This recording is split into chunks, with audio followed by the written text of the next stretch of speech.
Fugitive cocaine lord Pablo Escobar. Escobar, a ruthless killer. A bloodthirsty gangster. Killing 19 and injuring nearly 200.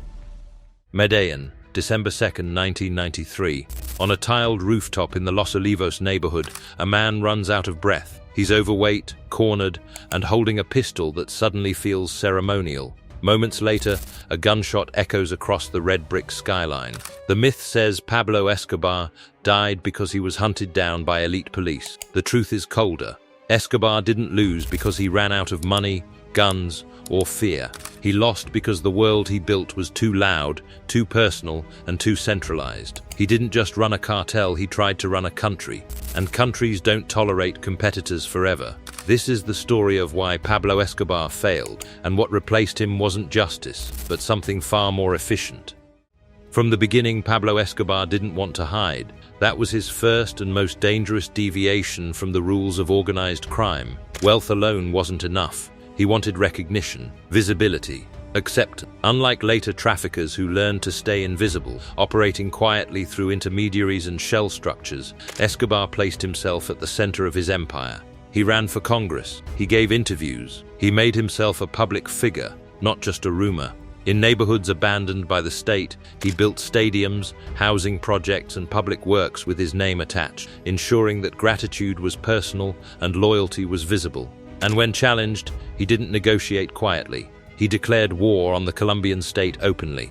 Bombings, assassinations, threats, nothing was subtle. Escobar wanted everyone to know who he was fighting and why. This wasn't recklessness, it was greed and ambition. Escobar wasn't content being rich. He wanted to be legitimate. He wanted the authority of the state without surrendering the power of crime. In his mind, popularity could substitute for legality, and money could buy moral standing. He believed that if enough people benefited from his wealth, the state would be forced to accept him as a political reality. That belief was his fatal mistake. By stepping into politics, Escobar transformed his criminal enterprise into something far more dangerous in the eyes of the government, a rival center of power. No longer just a trafficker to be regulated or quietly tolerated, he became a direct challenge to sovereignty itself. The state could no longer treat him as a law enforcement problem. It had to treat him as a competitor. Pablo Escobar reduced power to a single brutal equation, plata o plomo, silver or lead, accept the bribe or accept the bullet. There were no exceptions. Judges, police officers, journalists, politicians, everyone faced the same choice. Cooperation was rewarded instantly. Resistance was punished publicly. At first it worked. Fear moved faster than law ever could. Court cases collapsed. Arrest warrants vanished. Witnesses recanted. The state hesitated, calculating costs Escobar was willing to pay without limit. Violence became his enforcement mechanism, replacing institutions with intimidation. For a time, terror functioned as governance, but terror has a shelf life. The more Escobar escalated, the less room he left for ambiguity. Bombings followed assassination. Assassinations followed threats. Planes exploded. Public spaces turned into targets. What had begun as selective violence metastasized into national trauma. And instead of paralyzing Colombia forever, it did something Escobar never intended. It unified it. The violence stopped being a negotiation tactic and became an existential threat. Political rivals aligned. Institutions hardened. Public opinion shifted decisively. Fear gave way to resolve. Escobar didn't intimidate the system into surrender. He taught it that coexistence was impossible. Once that lesson was learned, the rules changed. The state no longer asked whether confrontation was worth the cost. It decided the cost of not confronting him was higher. Every bomb narrowed his option. Every killing reduced potential allies. Terror, once his greatest weapon, became the proof that he could never be accommodated. Violence can force compliance, but only briefly. When used as a governing strategy, it eventually clarifies one thing beyond doubt, that only one side can survive. And by choosing terror over restraint, Escobar ensured the state would choose annihilation over compromise. The Medellín cartel wasn't a network, it was a kingdom, and like any kingdom, it revolved around a single ruler. Pablo Escobar didn't delegate power, he absorbed it. Strategic decisions flowed upward to him and back down again. He controlled routes, prices, alliances, and punishments personally. Nothing important moved without his approval. He didn't just command wealth, he held it. Escobar famously kept cash physically close, stored in warehouses, safe houses, and rural hideouts. Money wasn't abstract or digital, it was tangible, counted, guarded, and loyal to him alone. That physical control reinforced something deeper. He was the emotional center of gravity. Loyalty wasn't to the cartel as an institution, it was to Escobar the man. Fear, admiration, and dependence all pointed in one direction. That structure made him extraordinarily powerful. Decisions were fast, discipline was absolute.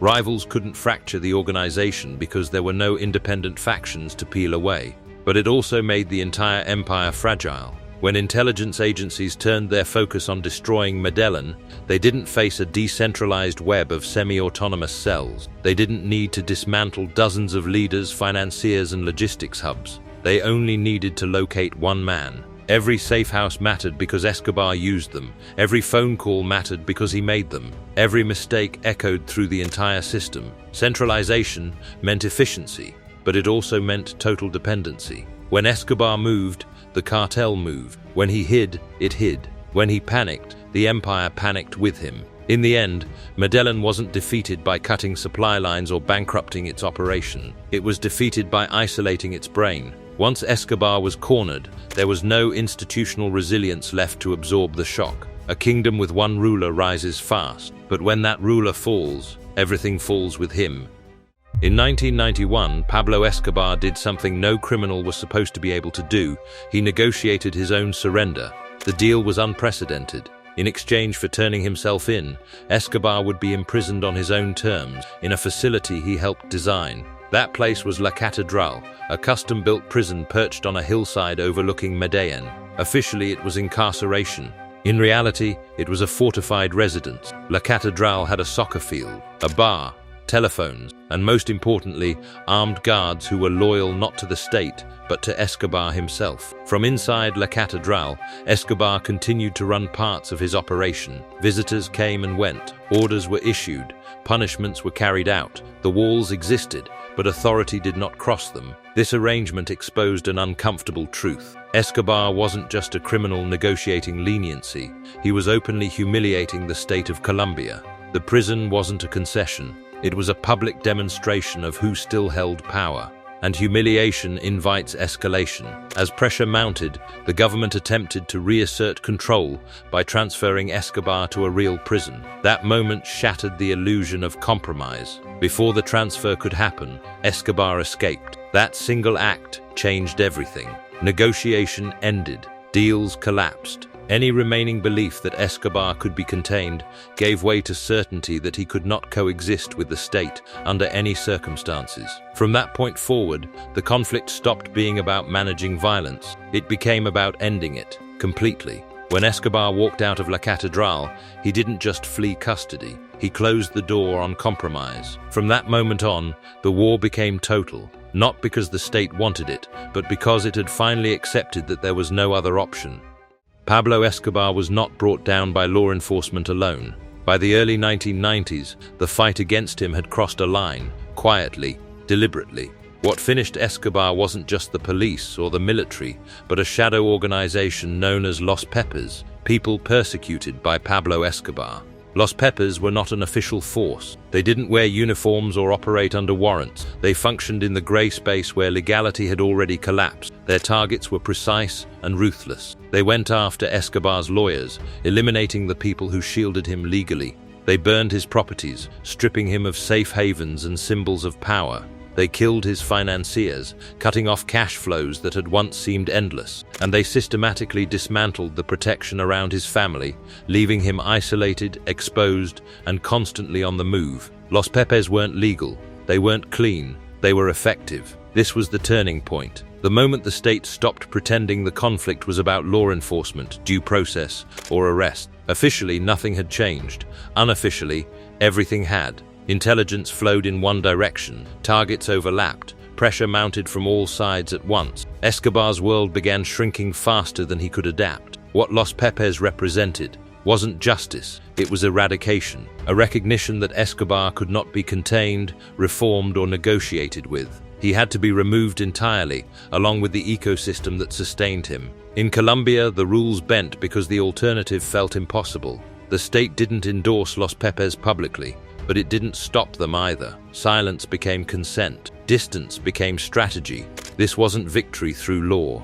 It was victory through exhaustion, terror, and attrition. And once that path was chosen, there was no return. Escobar's downfall was no longer about arresting a criminal. It was about eliminating a symbol and accepting the moral cost of doing so. Escobar wasn't overpowered. He was isolated. When he died on that rooftop, Medellín didn't celebrate justice. It exhaled. Escobar's death was framed as a victory. It wasn't. Cocaine didn't disappear. Routes didn't close. Demand didn't drop. What changed was management. After Medellín collapsed, power shifted to groups like the Cali Cartel.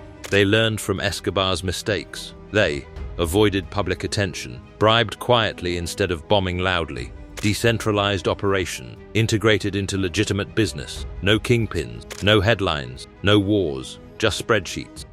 Escobar ran an empire. His successors ran systems. Modern trafficking is fragmented, transnational, financialized. Violence still exists, but it's localized, outsourced, and deniable.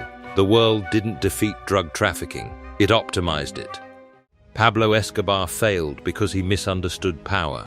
Power that seeks visibility invites resistance. Power that seeks legitimacy exposes itself. Power that centralizes creates a single point of failure. Escobar wanted to be a symbol. The system that replaced him wanted to be invisible. That's why Escobar is remembered, and his successors are not. And that may be the most unsettling legacy of all. The man who terrified a nation was replaced by structures that don't need to.